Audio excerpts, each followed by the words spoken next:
मरने के बाद स्वर्ग के द्वार पर 4 व्यक्ति खड़े थे। इन 4 व्यक्तियों में पहला राजा था, दूसरा एक बिजनेसमैन था, तीसरा पंडित था, चौथा एक आम आदमी मजदूर था।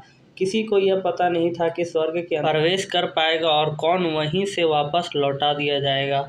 सब स्वर्ग का दरवाज़ा खुलने की राह देख रहे थे और वह आपस में बातें कर रहे थे। जैसा कि राजा के मरने से पहले ही आदत थी, उसने अपनी बात सबसे पहले बताई। राजा ने कहा, मैं बहुत प्रख्यात राजा हूँ। मैंने धरती पर अपना बहुत नाम कमाया, इसलिए पूरी संभावना है कि मैं ही स्वर्ग में जाऊँगा। फिर व्यापारी ने अपनी बात सामने रखी। वह बोला, मैंने धरती पर खूब धन कमाया और उस धन से मैंने सैकड़ों लोगों की मदद की, इसलिए मैं ही स्वर्ग का हकदार हूँ। अब बारी थी पंडित की, तो पंडित ने मुंह खोला और सबको यह कहा, चाहे तुम जो सोच लो, लेकिन यह बात तो तय है कि स्वर्ग के दरवाजे खुलेंगे तो मेरे लिए ही। सब जानते हैं कि पंडित दिन रात भगवान को याद करते हैं, इसलिए स्वाभाविक है कि स्वर्ग में पंडित का स्वागत किया जाए। जब सब ने अपने अपने पक्ष रख दिए, तभी सबकी नज़र उस मजदूर पर थी जो चुपचाप अपनी नज़रें नीचे झुकाए बिना कुछ बोले वहीं पर खड़ा रहा। स्वर्ग का दरवाज़ा खुला और वहाँ पर एक देवदूत आकर खड़ा हो गया। देवदूत के हाथों में एक पुस्तक थी जिसमें इन सभी के कर्मों के बारे में लिखा हुआ था।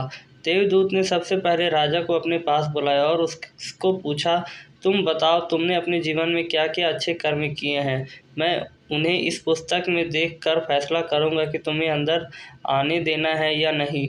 राजा ने कहा, मेरा राज्य जितना बड़ा था उतना ही समृद्ध था और मेरे राज्य के सभी लोग खुशहाल थे, सभी बड़े आनंद से रहते थे। मैंने उन्हें कभी भी किसी चीज़ की कमी नहीं होने दी, यही मेरे अच्छे कर्म हैं। देवदूत ने अपनी पुस्तक में देखा और देखने के बाद राजा से कहा, तुम सच बोलते हो। तुमने अपने राज्य की प्रजा को बहुत सुखी रखा था, लेकिन तुमने अपने राज्य की सीमा बढ़ाने के लिए जितने युद्ध किए थे, उन युद्ध की वजह से हजारों सैनिक ने अपनी जान गंवा दी थी। उन हजारों सैनिक के परिवार के दुख के कारण तुम बने थे, इसलिए तुम स्वर्ग में नहीं आ सकते। अब बारी थी व्यापारी की। व्यापारी से जब देवदूत ने पूछा कि तुम्हारे अच्छे कर्म क्या है, तब व्यापारी ने उससे कहा, मैंने सैकड़ों लोगों को खाना खिलाया है, कई आश्रमों में दान दिया, कई निरक्षित लोगों के लिए घर बना दिया, यह मेरे अच्छे कर्म हैं। देवदूत ने फिर से अपनी पुस्तक में ध्यान से देखा और देखने के बाद व्यापारी से कहा, तुम्हारा कहना भी ठीक है कि तुमने बहुत दान धर्म किए हैं, लेकिन यह दान धर्म तुमने जिन पैसों से किए, उन पैसों को कमाने के लिए तुमने जाने कितने झूठ बोले, कितने हेरा फेरी की और कितने मिलावट किए, इसलिए तुम भी स्वर्ग में नहीं आ सकते। जब पंडित से यही सवाल किया तो पंडित ने बड़े ही आत्मविश्वास के साथ कहा, मैंने अनगिनत लोगों को ज्ञान दिया, हजारों यज्ञ और पूजाएं की और दिन रात भगवान का जाप किया, इससे अच्छा कर्म और क्या हो सकते हैं। देवदूत ने अपनी पुस्तक के अंदर झांक कर देखा और पंडित से कहा, आपने जितने भी लोगों को जो भी ज्ञान दिया है, उन बातों पर खुद कभी अमल नहीं किया। आपने यज्ञ पूजा या भगवान का नाम निस्वार्थ भाव से कभी नहीं लिया, इसलिए आपका भी स्वर्ग में आना प्रतिबंध है। मजदूर यह सब देखकर हैरान था। वह अब तक जिन्हें महान समझता आ रहा था, उनकी व्याख्या स्वर्ग के दरवाजे पर आकर बदल गई। धरती पर जिन कर्मों को अच्छा समझा जाता है, उनका यहाँ पर कोई मूल्य नहीं था। यमदूत ने जब इस मजदूर को अपने पास बुलाया और इससे पहले कि वह उसने अच्छे कर्म के बारे में पूछता, मजदूर बोल पड़ा, प्रभु, मैं जानता हूँ कि मैं भी स्वर्ग में आने के लायक नहीं, लेकिन मैं फिर भी एक बार बाहर से ही स्वर्ग को झांक कर देखना चाहता हूँ। बस इससे ज़्यादा मेरी इच्छा नहीं है, क्योंकि ऐसी इच्छा पालने के लिए मैंने जीवन में कुछ भी नहीं किया है। मैं पूरे दिन मेहनत करता और जो भी पैसे कमाता उन्हें अपने परिवार के पालन पोषण में खर्च कर देता, इसलिए दान धर्म के लिए कुछ बचता ही नहीं। लोगों का भला सेवा क्या करता, क्योंकि काम के बाद जो थोड़ा सा समय निकलता उसके अपने ही बूढ़े माँ बाप की सेवा में बिता देता। और यह सब करने के बाद मैं कभी कभी मंदिर भी चला जाता और भगवान से जैसे भी मुझे दिया उस जीवन के लिए धन्यवाद कहता।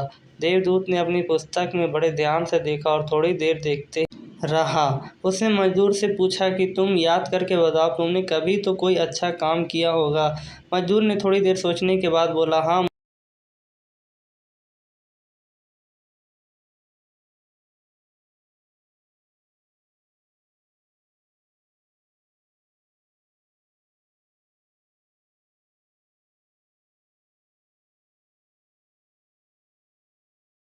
मजदूर की बात सुनने के बाद देवदूत मुस्कुराया और मजदूर को बड़े सम्मान से स्वर्ग के अंदर लेकर आया। दोस्तों, अच्छे कर्म, लाभ, मोह, माया इन सब भाव में आकर नहीं किए जाते हैं और ना ही उन्हें अच्छे कर्म की श्रेणी में गिना जाता है। निस्वार्थ भाव से किया गया एक ही अच्छा कर्म आपके जीवन के सारे पाप धोने की शक्ति रखता है। अपने अच्छे काम किसके लिए किए और किस वजह से किए, ये बहुत ही ज़्यादा महत्वपूर्ण रखता है आपके जीवन में, और उसी का कार्य होता है जो आपको खुशी हो या दुख है मिलता है उसके बदले में। अपने पावर और अपनी दौलत पर कभी घमंड ना करें, उसकी अच्छी तरीके से उपयोग करें। याद रखें, जिन्होंने आपको दौलत और ताकत दी है वो वापस ले भी सकता है, और उसके गलत कार्य की वजह से आपके जीवन में बहुत सारी कठिनाइयाँ और परेशानियाँ आ सकती है, जैसा कि आप लोगों ने देखा भी होगा और सुना भी होगा।